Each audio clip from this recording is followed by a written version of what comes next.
ದಿನಾಂಕ 12/4/2026ರಂದು Rotary charitable trust ಹಾಗೂ Rotary club Jayapura ಇವರ ಆಶ್ರಯದಲ್ಲಿ ಜಯಪುರ ಉತ್ಸವವು ಅತ್ಯಂತ ವೈಭವೋಪೇತವಾಗಿ ಮತ್ತು ಯಶಸ್ವಿಯಾಗಿ ನೆರವೇರಿತು.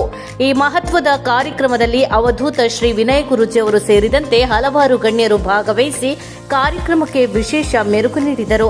ಕಾರ್ಯಕ್ರಮವನ್ನುದ್ದೇಶಿಸಿ ಮಾತನಾಡಿದ ಜೆಡಿಎಸ್ ರಾಷ್ಟ್ರೀಯ ವಕ್ತಾರರಾದ ಶ್ರೀ ಸುಧಾಕರ್ ಎಸ್ ಶೆಟ್ಟಿ ಅವರು ರೋಟರಿ ಸಂಸ್ಥೆಯ ಸೇವಾ ಪರಂಪರೆ ಮತ್ತು ಅದರ ಸಮಾಜಮುಖಿ ಕಾರ್ಯಗಳನ್ನು ಸ್ಮರಿಸಿದರು. ರೋಟರಿ ಸಂಸ್ಥೆ ಸುಮಾರು 106 ವರ್ಷಗಳ ಹಿಂದೆ ಭಾರತಕ್ಕೆ ಬಂದಿದ್ದು, ಆ ಕಾಲದಲ್ಲಿ ದೇಶವು ಹಲವಾರು ಮಾರಕ ಕಾಯಿಲೆಯಿಂದ ಸಂಕಷ್ಟದಲ್ಲಿತ್ತು. ವಿಶೇಷವಾಗಿ ಪೋಲಿಯೋ ಅಂತಹ ಭೀಕರ ಕಾಯಿಲೆಯನ್ನು ನಿರ್ಮೂಲನೆಗೊಳಿಸುವಲ್ಲಿ ರೋಟರಿ ಸಂಸ್ಥೆಯ ಪಾತ್ರ ಅಪಾರವಾಗಿದೆ. ರೋಟರಿಯ ನಿರಂತರ ಪ್ರಯತ್ನ ಮತ್ತು ಸೇವಾ ಭಾವನೆಯಿಂದಲೇ ಇಂದು ಭಾರತದಲ್ಲಿ ಸಾವಿರಾರು ಮಕ್ಕಳಿಗೆ ಆರೋಗ್ಯಕರ ಜೀವನ ಸಾಧ್ಯವಾಗಿದೆ ಎಂದು ಅವರು ಹೇಳಿದರು. ಇದು ಪ್ರಪಂಚದಾದ್ಯಂತ ರೋಟರಿ ಸಂಸ್ಥೆ ತನ್ನ ವ್ಯಾಪ್ತಿಯನ್ನು ವಿಸ್ತರಿಸಿಕೊಂಡಿದ್ದು, ಭಾರತದಲ್ಲಿ ಅತಿ ಹೆಚ್ಚು ರೋಟರಿ ಸಂಘಗಳು ಕಾರ್ಯನಿರ್ವಹಿಸುತ್ತಿವೆ. ಸುಮಾರು 4600 ರೋಟರಿ ಸಂಸ್ಥೆಗಳು ಭಾರತದಲ್ಲಿವೆ ಹಾಗೂ ಸಮಾಜದ ಒಳಿತಿಗಾಗಿ ನಿರಂತರ ಸೇವೆಯನ್ನು ಸಲ್ಲಿಸುತ್ತಿವೆ ಎಂಬುದನ್ನು ಅವರು ಉಲ್ಲೇಖಿಸಿದರು.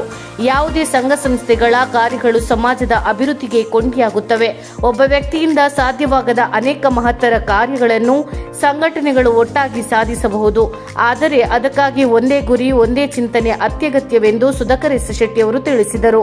ಧರ್ಮ ಮತ್ತು ಸಂಸ್ಕೃತಿ ಉಳಿವಿನ ಬಗ್ಗೆ ಮಾತನಾಡಿದ ಅವರು, ಇವು ಕೇವಲ ಪಠ್ಯ ಪುಸ್ತಕಗಳಿಂದ ಉಳಿಯುವುದಿಲ್ಲ. ದೇವಸ್ಥಾನಗಳಲ್ಲಿ ನಡೆಯುವ ವಾರ್ಷಿಕೋತ್ಸವಗಳು, ಜಾತ್ರೆಗಳು, ಕೋಲಗಳು ಹಾಗೂ ವಿವಿಧ ಜಾನಪದ ಉತ್ಸವಗಳು ನಮ್ಮ ಸಂಸ್ಕೃತಿಯನ್ನು ಜೀವಂತವಾಗಿಡುತ್ತವೆ. ವಿಶೇಷವಾಗಿ ಮಲೆನಾಡು ಹಾಗೂ ಹಳ್ಳಿಗಳಲ್ಲಿ ನಡೆಯುವ ಈ ರೀತಿಯ ಕಾರ್ಯಕ್ರಮಗಳು ನಮ್ಮ ಪರಂಪರೆಯನ್ನು ಮುಂದಿನ ಪೀಳಿಗೆಗೆ ತಲುಪಿಸುವಲ್ಲಿ ಪ್ರಮುಖ ಪಾತ್ರ ವಹಿಸುತ್ತವೆ ಎಂದು ಅಭಿಪ್ರಾಯಪಟ್ಟರು. ಇದೇ ಸಂದರ್ಭದಲ್ಲಿ ಉತ್ಸವಗಳ ಮಹತ್ವವನ್ನು ವಿವರಿಸಿದ ಅವರು, ಜಾತ್ರೆಗಳು ಮತ್ತು ಉತ್ಸವಗಳು ನಡೆಯುವ ಆ ಭಾಗದ ಅಭಿವೃದ್ಧಿಗೆ ಪೂರಕವಾಗುತ್ತವೆ ಎಂದರು.